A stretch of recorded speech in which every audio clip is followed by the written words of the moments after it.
जब तक सत्संग नहीं मिलेगा इस प्राणी को, तब तक ये ऐसे ही इस जन्म और मृत्यु के दीर्घ रोग से ग्रस्त रहेगा। वो परमात्मा 600 वर्ष पहले आकर के हमें सत्संग बताया करते थे, ज्ञान दिया करते थे, उस समय हम स्वीकार नहीं कर सके क्योंकि हम अशिक्षित थे।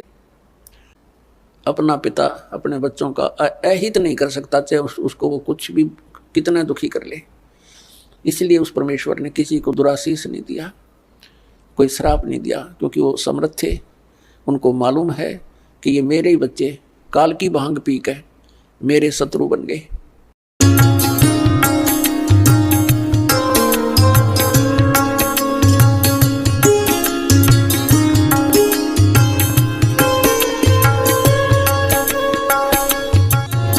जब तक सत्संग नहीं मिलेगा इस प्राणी को, तब तक ये ऐसे ही इस जन्म और मृत्यु के दीर्घ रोग से ग्रस्त रहेगा।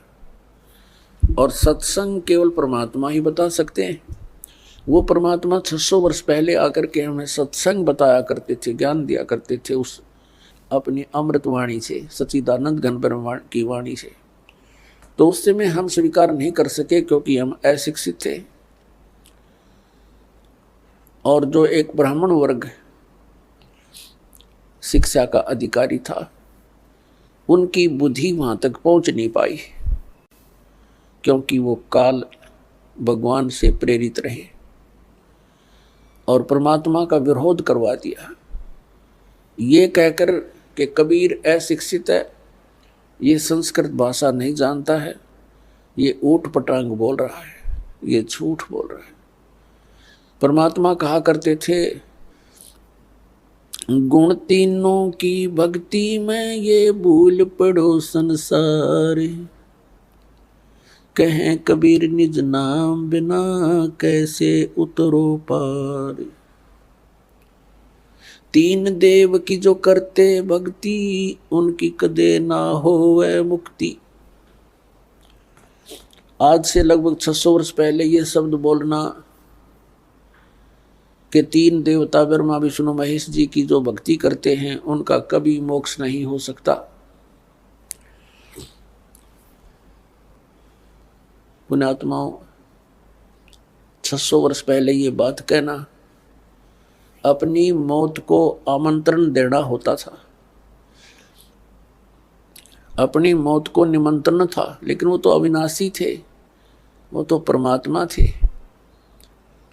और उन्होंने उस समय ये शब्द बोले थे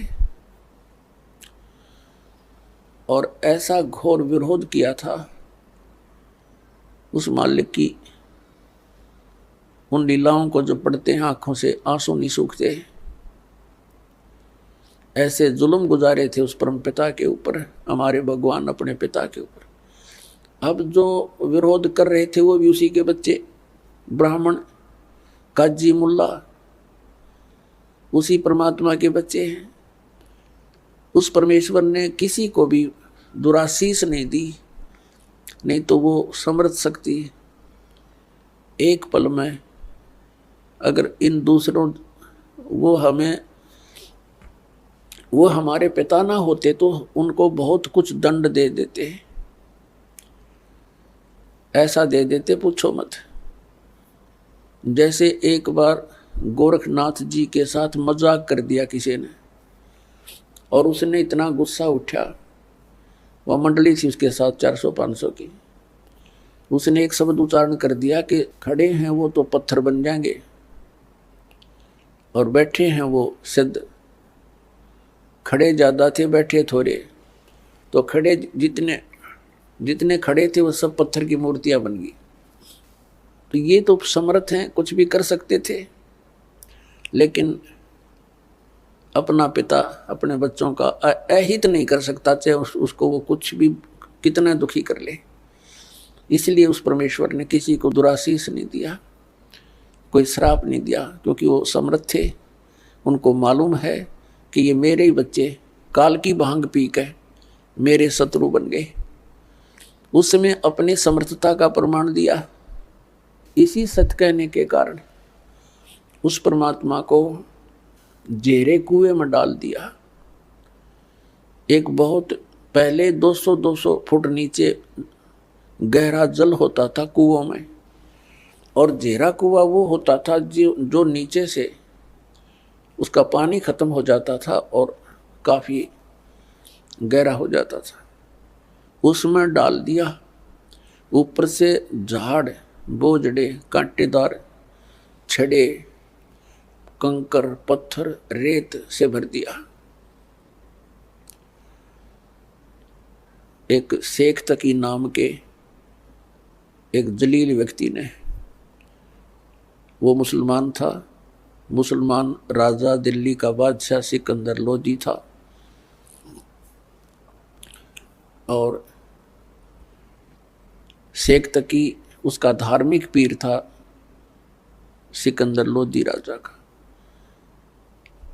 मुसलमानों को इकट्ठा कर लेता था, राजा के सामने नारे लगवा देता था, राजा पब्लिक को देखकर घबरा जाता था, और फिर वो मनमानी सजा दिया करते थे। कबीर परमात्मा कुएं में डाल दिया, भर दिया पूरा, और कुछ देर के बाद वो गए सिकंदर लोधी के पास।